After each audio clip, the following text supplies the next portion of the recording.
This is Andi Purewal for Boxing News. I'm joined by Swedish heavyweight Otto Wallin. Otto, it's a pleasure to catch up with you. Obviously, we've had a big fight for yourself where you come away victorious. Before we come on to that, how are you, though? I'm good, thanks. How are you? Very well, thank you. Obviously, we've just alluded to it there. Murat Gassiev, you came away with a points victory. Just your reflections, please, Otto, on your win against Murat Gassiev. Yeah, it was good. I was a I noticed I was an underdog going into the fight. I didn't feel like the underdog. I thought I was gonna be the favorite, but I was the underdog for some reason. And it was a good fight out in Turkey and pretty much his backyard. So it was good. Come out with the victory. It was a split decision, which I did not agree on. I thought I won almost every round. So I was shocked when they said it was a split decision, but I'm happy I got the win. Have had a good time out there. So now I'm ready to move on. I mean, just reflect on the fight itself for me, please, Otto. You mentioned the split decision there as well. Um, Going out there as the away fighter, was it a concern of yours before the fight? Not really. I didn't think about it too much. But you always know when you go to somebody's backyard that it might be hard to get a decision. But I wasn't too concerned. And even in the fight, I mean, I felt like I won almost every round, so I had no idea that was going to be a split decision. But yeah, that would. I mean, my heart dropped a little bit when they said that, but they came to their senses and gave me the victory. So that's the most important.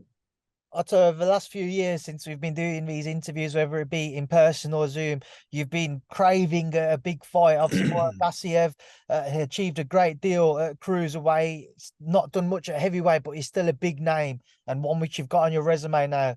How good does it feel to have that type of name on your record as a victory? It feels great. It feels like finally I got a win where people respect the win, and they see that I'm a good fighter. I did well with Fury, but I still lost that fight. So I'm really happy about that. I mean, I don't think I ever been this happy after a fight or in life in general. It was a really happy moment. I had my family there, my friends there, my trainer, of course, and so it was a really nice moment for all of us. And I was so happy. It was amazing. I'm glad to hear, obviously, you was able to enjoy it. And with that in mind now, you're ranked at number 2 with the IBF. Filip Hrgovic in at number 1. Going to kind of talk about what could be next. There's a lot of talk about the Fury-Usyk fight. There's a rematch clause in place for whoever loses it. The IBF have said that if that rematch clause is to be activated, they will strip the title holder and that becomes vacant, meaning that yourself and Hrgovic in your positions would be ordered to challenge for it. Um, have you spoken with IBF at all about that to ensure that will be the case? I haven't spoken to them directly, but my lawyer has, and they have confirmed that's going to happen. So I'm really excited about it. I just hope that Fury and Usyk get in the ring soon. So then we see what happens with the title. What are your thoughts on Filip Hrgovic as a fight for yourself? I think that's a good fight for me. He's obviously a good fighter, comes from a good amateur background, and had some good wins at heavyweight to beat Zhang, of course. But it was a very close fight. And then the last fight, Dempsey McKean, I think he knocked him out pretty late, but he gave Hrgovic more problems than I expected. And so I think it's a good fight for me, and definitely a fight I can win. So I'm really excited about it. I mean, I do want to touch on that kind of the southpaw situation with Filip Hrgovic and Zhang in particular, who many people felt he deserved to have his hand raised in that fight. Do you feel like that's a weakness of Philip's and obviously a strength of yours being southpaw that he may not be able to overcome if you step or if you step between the ropes?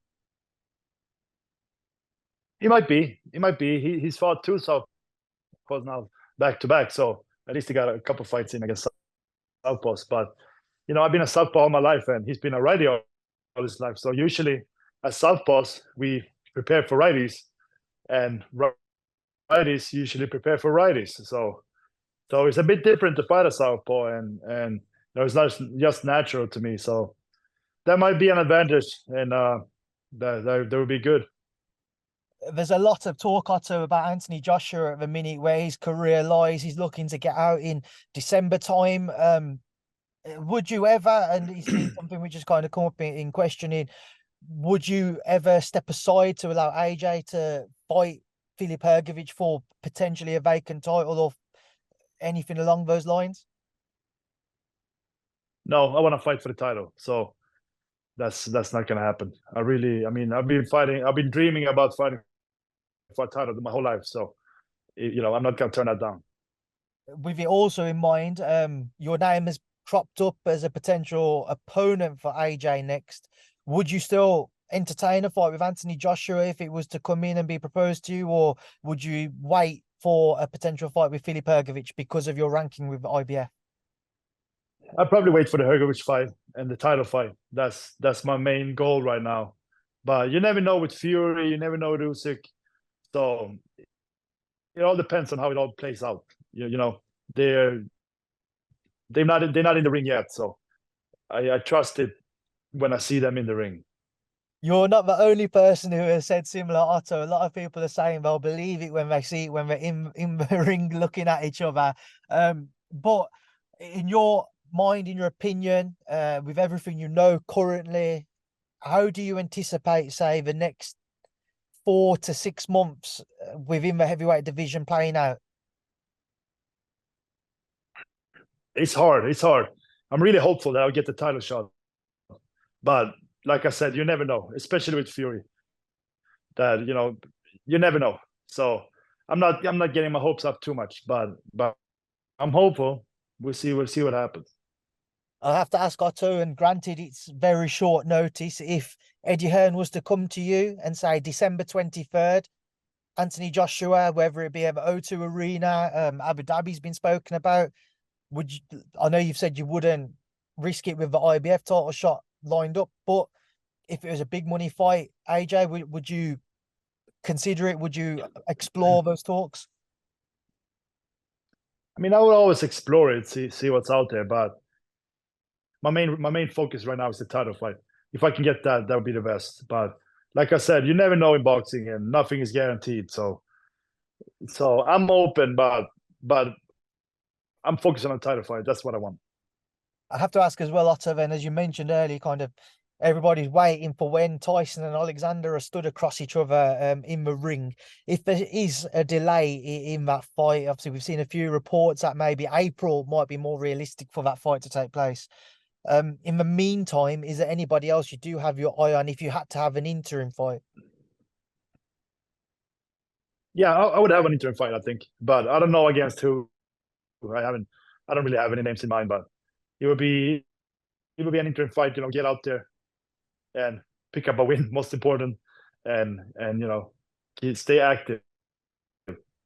Otto, just a final thing from me. Last time we spoke, Zhang was getting ready to face Joyce. He stopped him in the end. What did you make of Zhang defeating Joyce in their rematch? I think it was a great performance by Zhang. He, like you said, he knocked him out. He looked really good. Really big win for him. He's a really good position too. So it's interesting. That was a great win. I think that Joyce was a perfect style for him, and Zhang was obviously a really bad style for Joyce. So we see how Joyce comes back and see what Zhang can get now. Okay, Otto, it's a pleasure to catch up with you. I'm gonna leave you to enjoy the rest of your day. Thank you for speaking to me, and I'll speak to you again soon. Sounds good. Thank you very much.